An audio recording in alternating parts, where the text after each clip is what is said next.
Hello, beautiful, and welcome back to the GH Insider, your home for everything happening in Port Charles. And honey, does this city have some stories to tell right now?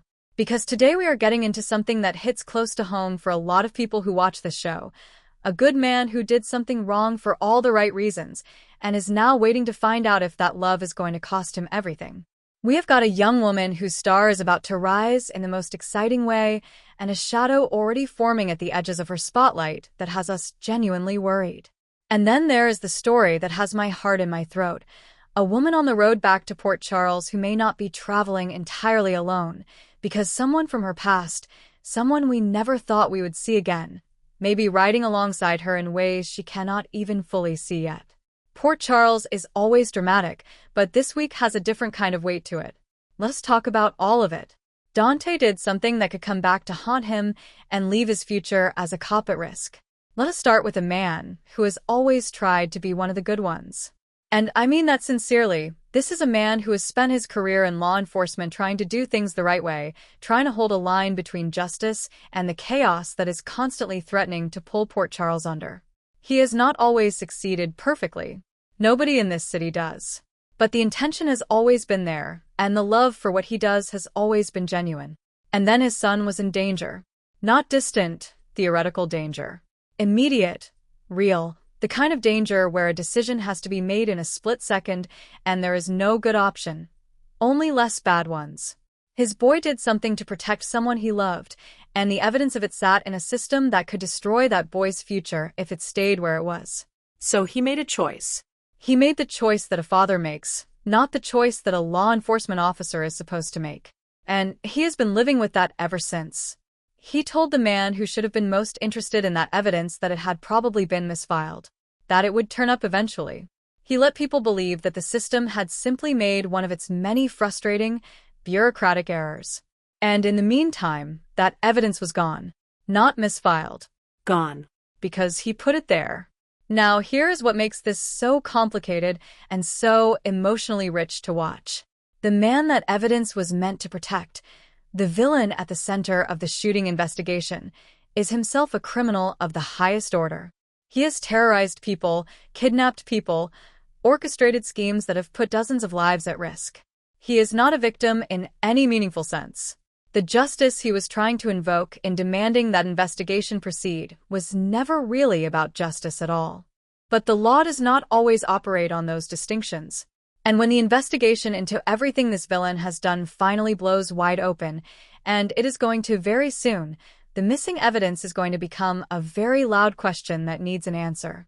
And the man who made it disappear is going to have to stand in front of that question and decide what he says. He is already exhausted. He took on a role that was never entirely his to take on, carrying responsibilities that were meant for someone else, trying to hold a department together while managing a personal crisis that would have broken most people.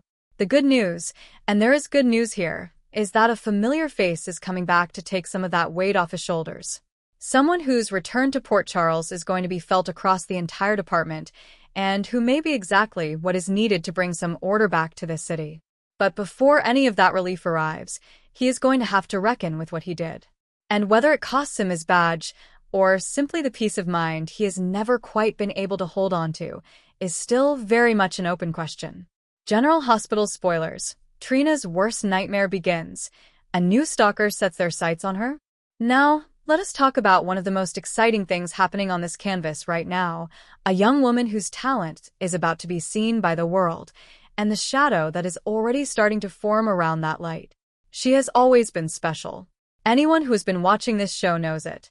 The intelligence, the creativity, the passion she brings to everything she touches. This is not someone who is ever going to stay small or stay quiet. And now, with a major showcase on the horizon, a performance that could put her in front of the kind of people who have the power to change the entire trajectory of her career, she is standing on the edge of something genuinely extraordinary. But here's the thing about stepping into a spotlight. It means people see you. All kinds of people. The ones who admire you, the ones who root for you, the ones who want to be part of whatever beautiful thing you are building. And then, sometimes, the ones who see you and feel something else entirely, something possessive, something unhealthy, something that has nothing to do with admiration and everything to do with obsession. The summer spoilers are suggesting that as her profile grows and her social media explodes with new followers and new attention, someone is going to develop a very troubling focus on her. And the question that has everybody talking is whether that someone is a stranger who emerges from the shadows of newfound fame, or whether it is someone who has already been in her orbit. Someone who was there before the spotlight found her. There is a person coming back into the life of someone close to her, someone with a complicated history involving her specifically. This is not someone who has ever fully accepted her relationship with the person she loves. There has always been resentment there, a simmering sense that she was somehow responsible for things that went wrong, a blame that was placed on her shoulders unfairly and never fully lifted. Old grievances have a way of curdling over time, especially when the person at the center of them starts succeeding in ways that make her impossible to ignore. Could that resentment have always been something more? Could what looked like hostility have been, underneath it, something twisted and possessive all along? That is the question this storyline is setting up. And if the answer is yes, if the person coming back is carrying something darker than just old jealousy, then the danger for her is not coming from a stranger at all. It is coming from someone who has been watching her for a very long time. I will be watching this storyline very closely, because this young woman deserves every good thing that is coming her way. The showcase, the career, the joy of being seen for who she really is. And the idea of that moment being shadowed by something sinister makes me want to reach through the screen and stand beside her. General Hospital spoilers. Peter August returns with a twist, affects Anna's next chapter? And now, my sweet friends, we need to talk about something that I've been sitting with all week, and the more I think about it, the more it both fascinates me and worries me, because the road back to Port Charles for one of this show's most iconic women may be more complicated than any of us initially understood. She performed brilliantly for her doctors. She showed them exactly what they needed to see: progress, clarity, a woman who has done the hard internal work and is ready to step back into the world. And it worked. The summer spoilers confirm she is coming home. She is going to walk back into the city and back into the lives of the people who love her, and that reunion is something this entire fan community has been waiting and hoping for. But the summer preview spoilers also include a warning. A gentle but unmistakable warning that the happy reunions coming her way are going to be colored by guidance from a source that cannot be trusted. That the counsel shaping how she sees things, how she interprets the people and situations around her, is going to come from somewhere unreliable. Now, let us think about what that means. She has been through something that leaves marks. Being held against your will is one thing. Being held against your will while someone systematically dismantles your grip on reality, making you doubt your perceptions, your memories, your sanity, is something else entirely. That kind of damage does not simply clear up when the physical imprisonment ends. It lingers. It shapes how you see things.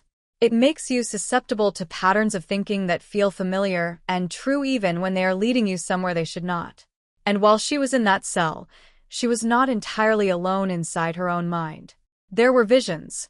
A face from her past, a man who caused enormous pain and is no longer alive, appeared to her. And that apparition, that echo from a history full of love and betrayal and loss, may not have gone entirely quiet just because she is out of that room. What if he is still there? Not in a physical sense, but in the way that certain presences never fully leave the people who loved them and were hurt by them and grieved them? What if the voice she is hearing in her head, the counsel that is going to influence how she reconnects with the people around her, belongs to someone who is gone but not silent? The idea of a dead man's ghost steering one of Port Charles's most capable women down the wrong path is both heartbreaking and genuinely compelling storytelling. Because she would not know. She would believe she was thinking clearly, reasoning correctly, trusting her own judgment, and all the while, the thing influencing her would be something she has no ability to question or push back against. She is going to have long-term effects from everything she endured. The head writers have said as much, and I appreciate their honesty about it, because it would have been so easy to have her walk back into Port Charles fully restored and ready to take names. The reality of what was done to her is more complicated than that. And telling that story honestly, even when it means putting her through more pain before she finds her footing, is ultimately more respectful to who she is as a character. She called someone she trusts and told her to come visit. That person was so relieved and so happy to hear from her that she immediately made plans, already thinking about bringing her own granddaughter along for the trip. The love in that phone call, the simple joy of two old friends hearing each other's voices after months of silence and fear, that got me emotional in the best way. But the road from that phone call to a full homecoming is longer than it looks from here. There are ghosts to contend with. There are perceptions that have been bent out of shape and will take time to straighten. There are reunions that are going to feel slightly off in ways that nobody can immediately name. And underneath all of it is a woman trying to find herself again after someone else spent months trying to take her apart. She is going to get there. I believe that completely. But this summer is going to be a journey, not a straight line. And I would not have it any other way, because the version of her that comes out the other side of all of this is going to be extraordinary. Port Charles has so many threads pulling in so many directions right now, and every single one of them is heading somewhere that matters. A good man waiting to find out if love was worth the price of the law. A young woman stepping into the light with a shadow forming at her feet. And a warrior coming home through a fog that may not have fully lifted, guided by voices that may not be entirely trustworthy. This is the GH Insider. There is nowhere else I would rather be, and no one I would rather watch the show with than you. If you are new here, come on in, subscribe so you never miss a single update. And if you have been here from the start, you already know how much that means to me. Until next time, gorgeous. Stay warm, stay safe, and keep watching Port Charles, because this summer is just getting started.